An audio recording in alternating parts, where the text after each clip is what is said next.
தமிழக மீனவர்கள் இலங்கை கடற்படையால் சந்திக்கும் பிரச்சினைகள், தொடர் கைதுகள், அவற்றுக்கான தீர்வுகளை பற்றி பேசி வருகிறோம். இன்றைய பெருஞ்செய்தியில் மேலும் தொடரலாம்.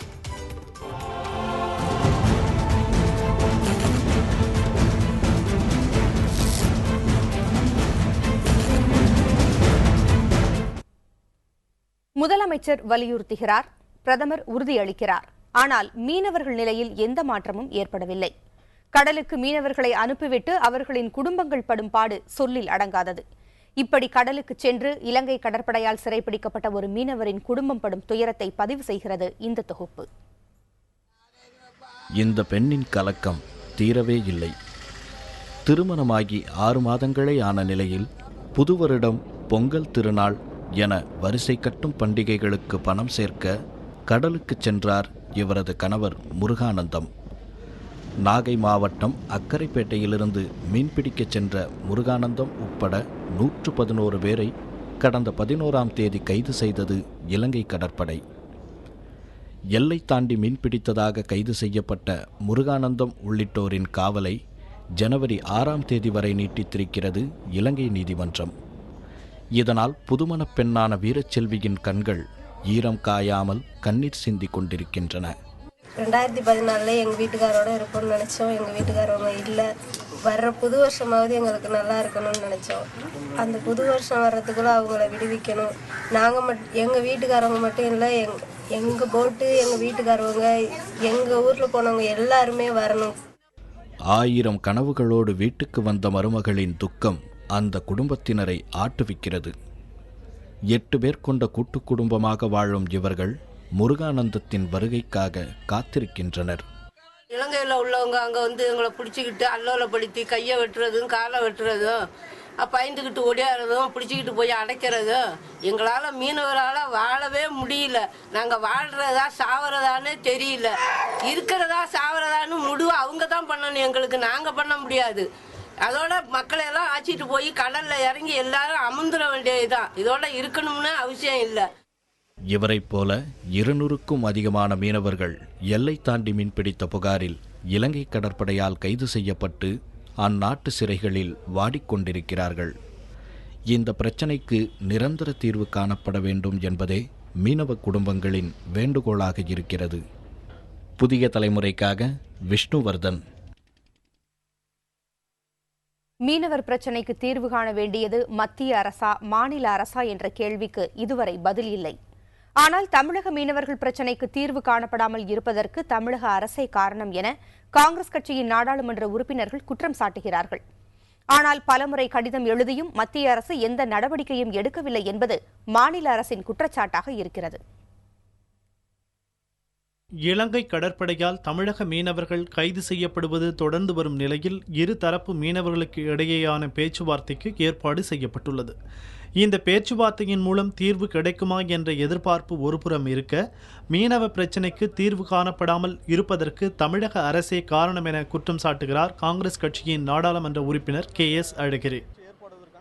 இந்திய அரசாங்கமும் இலங்கை அரசாங்கமும் 2 தரப்பு மீனவர்களும் கலந்து பேசினால் பிரச்சனை தீரும் என்று சொல்லுகிறார்கள். மீனவர்களும் அதையே எதிர்பார்க்கிறார்கள். மீனவர்களுக்குள் பேசினால் இந்த பிரச்சனை தீர்ந்துவிடும். ஆனால் இதற்கு ஏற்பாடு செய்ய வேண்டிய தமிழ்நாடு அரசாங்கம் ஏற்பாடு செய்யாமல் இருக்கிறார்கள். அதுதான் பிரச்சனைக்கு காரணம். இதற்கு ஏன் அவர்கள் காலதாமதம் செய்கிறார்கள் என்று சொன்னால், இதை ஒரு தேர்தல் பிரச்சனையாக ஆக்கலாம் என்று தமிழ்நாடு அரசாங்கம் கருதுகிறது. தேர்தல் வரை இந்த பிரச்சனையை நீடிக்க வைத்து அதன் பிறகு தேர்தல் நேரத்திலே ஒரு பேச்சுவார்த்தை நடத்தி எங்களால் தான் இது நடைபெற்றது என்று சொல்லிக் கொள்ளலாம் என்று அவர்கள் கருதுகிறார்கள். இதனால் பாதிக்கப்படக்கூடியவர்கள் ஏழை மீனவர்கள். பேச்சுவார்த்தையில் சுமூக தீர்வு ஏற்பட தமிழக அரசு துணை நிற்க வேண்டும் என்கிறார் மத்திய அமைச்சர் GK வாசன்.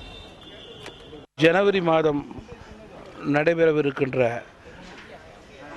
மீனவர் பிரச்சினைக்கான கூட்டத்திலே மத்திய அரசு ஒரு சுமூகமான முடிவை ஏற்படுத்தும் என்று நாங்கள் முழுமையாக நம்புகின்றோம். மத்திய அரசு எடுக்கும் இந்த முடிவுக்கு மாநில அரசாங்கமும் மீனவர் பிரதிநிதிகளும் துணை நிற்க வேண்டும் என்று நான் கேட்டுக்கொள்ள விரும்புகிறேன். பல முறை கடிதம் எழுதியும் மீனவ பிரச்சனையில் மத்திய அரசு எந்த நடவடிக்கையும் எடுக்கவில்லை என்பது தமிழக அரசின் குற்றச்சாட்டாக உள்ளது. மீனவர் பிரச்சனையில் விரைந்து நடவடிக்கை எடுக்க வலியுறுத்தி இந்த ஆண்டில் மட்டும் முதலமைச்சர் ஜெயலலிதா பிரதமர் மன்மோகன் சிங்கிற்கு 15 முறை கடிதம் எழுதியுள்ளார். மார்ச் மாதத்தில் ஒரு முறையும் ஜூன் மாதத்தில் 2 முறையும் அவர் கடிதம் எழுதியிருக்கிறார். ஜூலையில் ஒரு முறையும் ஆகஸ்டில் 2 முறையும் பிரதமருக்கு முதலமைச்சர் கடிதம் எழுதினார். செப்டம்பரில் 4 முறையும் அக்டோபரில் 2 முறையும் நவம்பரில் 2 முறையும் அவர் கடிதம் எழுதியிருக்கிறார். இந்த மாதம் 12ஆம் தேதி பிரதமருக்கு முதலமைச்சர் ஜெயலலிதா கடிதம் அனுப்பினார். மீனவர்களை விடுதலை செய்ய வலியுறுத்தல், பிரதமர் நேரடியாக தலையிட்டு மீனவர் பிரச்சினைக்கு தீர்வு காண வேண்டும் என்பது போன்றவை முதலமைச்சர் ஜெயலலிதா அனுப்பிய கடிதங்களின் சாராம்சமாகும். புதிய தலைமுறைக்காக செய்தியாளர் குழுவுடன் கனிவளவன். தமிழக மீனவ பிரதிநிதிகள் பிரதமர் மன்மோகன் சிங்கை இன்றும் நேரில் சந்தித்து வலியுறுத்தினர்.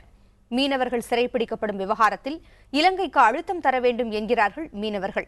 இந்த பிரச்சினைக்கு எது தீர்வாக அமையும் என்று பிரதமரை சந்தித்த மீனவ பிரதிநிதிகளில் ஒருவரான ஜிப்ரான் நமது செய்தியாளர் கௌதம் கார்த்திகேயனிடம் பகிர்ந்து கொண்ட கருத்துக்களை இப்பொழுது பார்க்கலாம். சொல்லுங்க ஜிப்ரான், உங்க இந்த சம்பவம் எப்போது நடந்தது? இதனால் நீங்க எந்த அளவுக்கு பாதிக்கப்பட்டிருக்கீங்க? 10வது மாதம் நடந்தது நினைக்கிறேன். இது கிட்டத்தட்ட 30 நாளைக்கு மேலே அவங்க ஜெயிலில் இருந்துட்டு வந்தாங்க. இப்போது என்னென்னா 2 மீனவர்களும் நாட்டு மீனவர்களும் இருந்து கட்டாயமாக பேசினா அதில் ஒரு நிச்சயமாக ஒரு தீர்வு கிடைக்கும். அதையும் தாண்டி 2 நாட்டு மீனவர்களை இப்போ விடுவிக்கணும். அதான் முதல் பிரச்சனை. இங்கே எவ்வளோ கஷ்டப்படுறோமோ அதே மாதிரி அவங்களும் அங்கே கஷ்டப்படுவாங்க. ஸோ இதுக்கு நல்ல முடிவு வரணும்னா 2 நாட்டு மீனவர்களும், குறிப்பாக பாரம்பரிய மீனவர்கள் எல்லாரும் சேர்ந்து கவர்மெண்ட் சர்க்காருடைய அனுமதியோடு இருந்து பேசி ஒரு நல்ல முடிவை நாங்கள் எதிர்பார்க்குறோம். அப்படி வந்தால் இந்த தொழில் சாத்தியப்படும். இல்லாட்டா நசிங்கியே போகும் இந்த தொழில். இப்போது பல்வேறு குழுக்களாக தொடர்ந்து நீங்கள் மன்மோகன் சிங்கை சந்தித்திருக்கீங்க. இந்நிலையில் நேற்று கூட தொடர்ந்து 20 மீனவர்களை பிடிச்சிட்டு போயிருக்கிறாங்க இலங்கை கடற்படை. ஒரு நல்ல தீர்வு ஏற்படும் என்று இந்த 2 நாட்டு மீனவர்கள் சந்தித்து பேசும்போது ஏற்படும் நம்புறீங்க? நிச்சயமாக நடக்கும். அதில் எந்த சந்தேகமும் வேண்டாம். நினைச்சால் முடியும். இந்திய சர்க்கார் அதாவது சென்ட்ரல் கவர்மெண்ட்டும் ஸ்டேட் கவர்மெண்ட்டும் எங்களுக்கு ஆதரவு கொடுத்தால் 2 நாட்டு மீனவர்களும் சேர்ந்து நாங்கள் பேச முடியும். ஒரு நல்ல தீர்வு கிடைக்கும். அதில் எந்த சந்தேகமும் வேண்டாம். இப்போ உங்கள் அசோசியேஷனில் எத்தனை விசைப்படகு படகுகள் பிடிக்கப்பட்டிருக்கு? அதில் எவ்வளோ பாதிப்பு மீனவர்களுக்கு ஏற்பட்டிருக்கு? இதனால் இப்போ 4 போட்டு, பாம்பனில் 4 போட்டு, எங்கள் அசோசியேஷனில் 2 போட்டு. வறுமைனா ரொம்ப சிரமப்படுறாங்க. இந்த போட்டெல்லாம் முடிஞ்சு போச்சுன்னா எல்லாருமே அடுத்த போட்டில் கூலிக்கு போகிற மாதிரி தான் இருக்குது. இப்போ சமீபத்தில் அந்த போட்டு பிடிபடுறதுக்கு வெளி மாநிலத்தை, அதாவது கேரளா, மங்களூர் இங்கே போய் தொழில் செஞ்சுட்டு வந்திருக்காங்க. இப்போ திரும்பவும் இங்கே வந்திருக்காங்க. அப்போ பிடிபட்டால் வாழ்வாதாரம் முடிஞ்சு. அந்த போட்டில் எத்தனை பேர் போனாங்களோ அத்தனை பேருடைய வாழ்வாதாரம் முடிஞ்சு. ஓனர் மட்டும் இல்லை. இதே மாதிரி நேற்று கூட 6 போட்டு பிடிபட்ட 22 பேரை பிடிச்சிருக்காங்க. காலையில் கன்றி போட்டு 4 போட்டை பிடிச்சிருக்காங்க. ஸோ இது கவர்மெண்ட் எங்களுக்கு ஒரு அழுத்தம் கொடுத்து 2 பேரையும் சேர்த்து உட்கார வச்சு பேச வச்சுனா நிச்சயமாக ஒரு முடிவு கிடைக்கும். அதாவது தொடர்ந்து மீனவருடைய வாழ்வாதாரத்தை பாதிக்கும் நடவடிக்கைகளில் இலங்கை கடற்படை ஈடுபட்டு வருவதால் மத்திய அரசும் மாநில அரசும் ஒன்றிணைந்து மீனவர் பேச்சுவார்த்தைக்கு உடனடியாக ஏற்பாடு செய்ய வேண்டும். அதன் மூலமே இதற்கு ஒரு தீர்வு ஏற்படும் என்று தாம் நம்புவதாக மீனவர்கள் தெரிவிக்கிறார்கள். புதிய தலைமுறைக்காக புதுடெல்லியிலிருந்து ஒளிப்பதிவாளர் பவனுடன் கௌதம் கார்த்திகேயன். 2 நாட்டு மீனவர் பேச்சுவார்த்தையை நம்பிக்கையோடு எதிர்பார்த்திருக்கிறார்கள் தமிழக மீனவர்கள். இதில் தீர்வு கிடைக்கும் என்று காத்திருக்கும் மீனவர்கள் தங்களின் சக மீனவ தோழர்களை இலங்கை சிறையில் இருந்து விடுவிக்க வேண்டும் என்று தொடர்ந்து கோரிக்கைகளை பதிவு செய்கிறார்கள். நாளை மேலும் ஒரு பெருஞ்செய்தியில் சந்திப்போம். இனி தொடர்வது புதிய தலைமுறையின் 2013 சிறப்பு பதிவுகள். இணைந்திருங்கள் புதிய தலைமுறையுடன்.